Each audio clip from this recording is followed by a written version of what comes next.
তুমি এখনো তোমার স্বপ্ন পূরণ করতে পারছো না, কারণ তুমি অনেক বেশি কেয়ার করো। কে কি বলবে, কে কি মতামত দিবে, ব্যর্থ হলে কেমন অবস্থা হবে, কতটা লজ্জা পেতে হবে, এসব ভেবে তুমি এগুতে পারো না। কারণ তুমি এখনো সহজ একটা আর্ট রপ্ত করো নাই। গুরুত্বহীন কিছুকে কেয়ার না করা, সমাজ তোমাকে এমনভাবে প্রোগ্রাম করেছে, তুমি সবকিছুর ব্যাপারে চিন্তিত হচ্ছ। তুমি কেমন দেখতে, কেমন কথা বলো, মানুষ কি ভাববে, এসব নিয়ে তুমি সব সময় চিন্তিত। অথচ এখন ইন্টারনেটের এই স্বর্ণ যুগে, যেখানে হাতের ক্লিকের নাগালে রয়েছে তোমার স্বপ্নের জীবন, সেখানেও তুমি অন্যদের ভয়ে পা বাড়াতে পারো না। তুমি কল্পনা করো, এখনকার টিনেজাররা তাদের মা বাবাকে রিটায়ারে পাঠাচ্ছে, আর প্রাপ্তবয়স্করা এখন নিজের স্বপ্ন পূরণে ভয় পায়। তোমরা তোমার পূর্বপুরুষরা যদি এই সময় দেখে যেত, তারা হয়তো তোমার মুখের উপর থুতু দিত। কারণ তোমার সামনে যা যা দরকার সব আছে, তবুও তুমি থেমে আছো শুধুমাত্র কিছু মানুষের কারণে, যারা 10 বছর পরও তোমার জীবনে থাকবে না। তুমি হয়তো ভাবছো, আমি দুর্বল না, আমি আলাদা, আমি আমার স্বপ্নের পিছনে দৌড়া, কে কি বলবে তার পাত্তা না দিয়ে। কিন্তু মনে মনে তুমি জানো, তুমি থেমে আছো।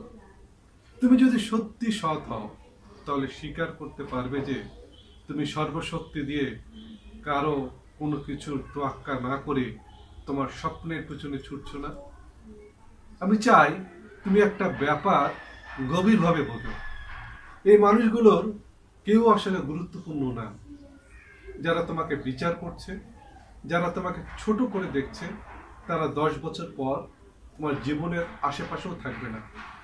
তুমি যদি ব্যর্থ হও, লজ্জা পাও, কিংবা জীবনে বড় কিছু ধাক্কা খাও, তবুও সেগুলোর কিছু তোমার পরিবারকে সারা জীবনের জন্য সেটেল করার সঙ্গে তুলনীয় না।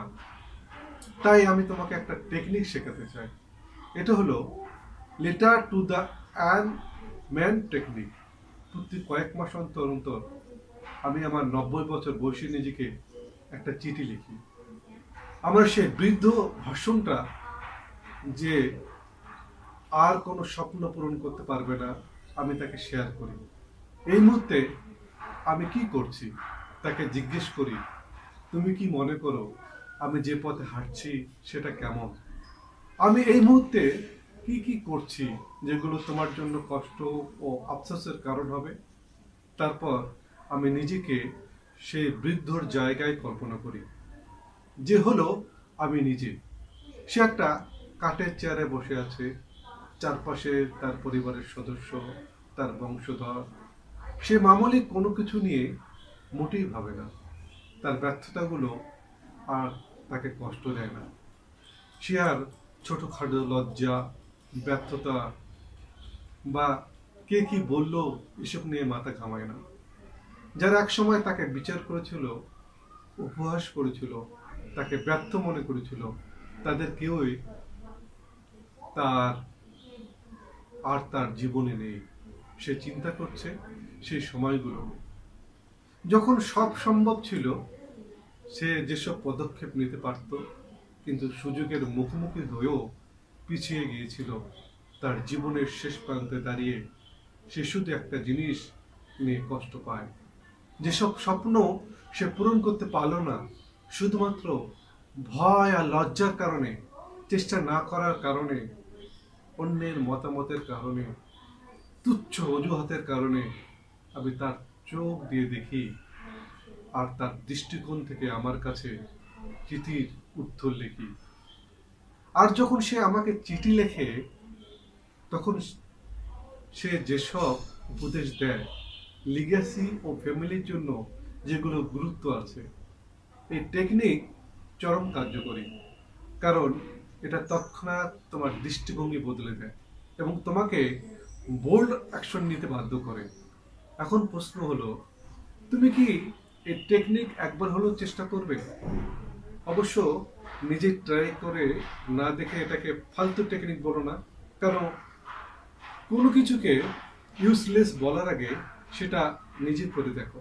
আরেকটা কথা মনে রেখো, তোমার কেয়ারিং হলো এক ধরনের মেন্টাল কারেন্সি। তুমি যতবার কোনো কিছুকে কেয়ার করো, ততবার তুমি একটা খরচ করো। বেশিরভাগ মানুষ এটাকে বেপরা অপচয় করে। এমন সব জিনিস যেগুলো কোনো গুরুত্ব নাই, সেলিব্রিটি বা ইনফ্লুয়েন্সারদের স্ক্যান্ডাল, এমন কোনো দেশের বন্ধু, এমন কোনো দেশের যুদ্ধ যেখানে তারা কখনো যায়নি, কোনো প্রেসিডেন্ট কি টুইট করলো ইত্যাদি। আর এসবের মধ্যে সবচেয়ে বাজে সেটা হলো অপরিচিত মানুষজন তাদের নিয়ে কি ভাবছে। শ্রেষ্ঠ মানুষরা শুধুমাত্র অল্প কিছু জিনিস নিয়ে ভাবে, কারণ তারা অনলাইনের সিগমা মেল সাজন সেজন্য নয়, তারা নিজের মেন্টাল এনার্জির মূল্য বোঝে। তুমি তোমার মনোযোগকে টাকা হিসেবে ভাবো। এবার যা কিছুতে তুমি কেয়ার দাও তা কি বিনিয়োগের উপযুক্ত? তুমি কি বিনিয়োগের রিটার্ন পাচ্ছ, নাকি তুমি তোমার এনার্জি অপচয় করছো? আমি কোন ব্যাপারগুলো কেয়ার করি? আমি আমার ফ্যামিলিকে কেয়ার করি, আমার লক্ষ্য ও আমার লিগেসিকে কেয়ার করি, আর আমি আল্লাহকে কেয়ার করি। আমি আর অন্য কিছুকে কেয়ার করি না। ডোনাল্ড ট্রাম্পকে না, লেটেস্ট স্পোর্টস গেম GTA 6 কে না, বা অ্যান্ড্রু টেট এর ফ্যানগুলোর সাথে ক্রিপ্টো স্ক্যাম করলে তাও নিও না। কোথায় কোন দেশে যুদ্ধ লাগলো তা নিয়েও না। আমি এইসব বাইরের বিষয় নিয়ে মাথা ঘামাতে পারি না, কারণ এগুলো আমাকে কোনো উপকার করে না। আর ঠিক এই দৃষ্টিভঙ্গিতে তোমাকেও বিষয়গুলো দেখতে হবে। তোমার মনোযোগই হলো কারেন্সি, তাই সেটা বুঝে শুনে খরচ করো। তুমি যখন গুরুত্বহীন বিষয়কে কেয়ার করা বন্ধ করে দাও, তখন তোমার জীবন হালকা হয়ে যাবে, কারণ তুমি আর অপ্রয়োজনীয় বোঝা বয়ে চলছো না। তোমার মন পরিষ্কার, সাফ হয়ে উঠবে, আর তোমার এনার্জি ফুল থাকবে। এই এনার্জি তোমাকে ম্যাগনেটিক করে তোলে। মানুষ টের পায় তুমি ফোকাস। মনে রেখো, কিছু মানুষ নৈতিকতার ভান করবে। তারা সোশ্যাল মিডিয়ায় পোস্ট করবে, বুঝাবে যেন তারা যুদ্ধ বা সাম্প্রতিক যে কোনো বিশ্ব সংকট সম্পর্কে কেয়ার করে। আর তুমি সতর্ক না হলে তারা তোমাকেও তোমার এনার্জি ক্ষয়ের মধ্য টেনে নিয়ে যাবে।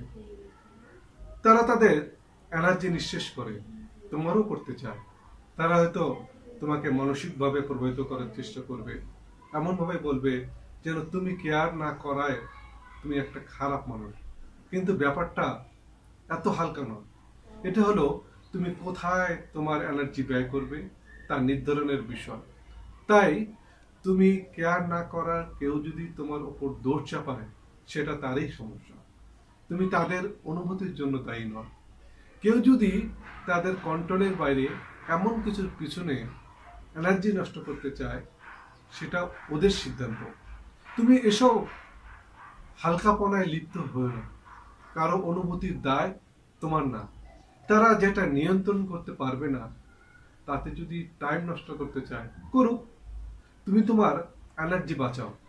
তোমার টাইম ও এনার্জি অমূল্য, একবার চলে গেলে আর ফেরত আসবে না। তাই আর এক সেকেন্ডও তোমার কোনো উপকার আসে না এমন কিছুতে নষ্ট করার আগে সেই বিদ্যুকে একটা চিঠি লেখো। কারণ যে মানুষটির আর অযথা টাইম এনার্জি খরচ করার সামর্থ্য নেই, সেও তোমাকে মনে করিয়ে দিবে ওই সব বিষয় আসলে কত না তুচ্ছ ছিল। যেসব ব্যর্থতা, লজ্জা, ভয় এখন তোমার মনে হচ্ছে বিশাল, সেগুলো তার কাছে তুচ্ছ।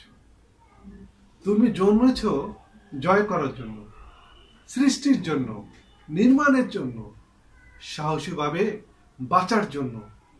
যখন তুমি অহেতুক যেসব তোমার উপকার করে না সেসব ব্যাপারকে পাত্তা দেয়া বন্ধ করবে, তখন বুঝবে তোমার স্বপ্নের জীবন আসলে কখনোই তোমার সাধ্যের বাইরে ছিল না। এটা শুধু তোমার দৃঢ় সিদ্ধান্তের অপেক্ষায় ছিল। এটা শুধু অপেক্ষায় ছিল কখন তুমি দ্বিধাগ্রস্ত হওয়া বন্ধ করবে। তাই সাহস নিয়ে গিয়ে চলো, নিঃসংকোচে বাঁচো এবং জগতে তোমার যা প্রাপ্য তা বুঝে নাও। বন্ধুরা, তোমরা আজকে আজকে তোমাদের 90 বছরের তোমাকে চিঠি লিখবে আর আমার কথাগুলো মিলিয়ে দেখবে। সে পর্যন্ত ভালো থাকো। আবারও নতুন একটি ভিডিওতে তোমার সামনে উপস্থিত হব আরো মজার মজার বিষয়গুলো নিয়ে।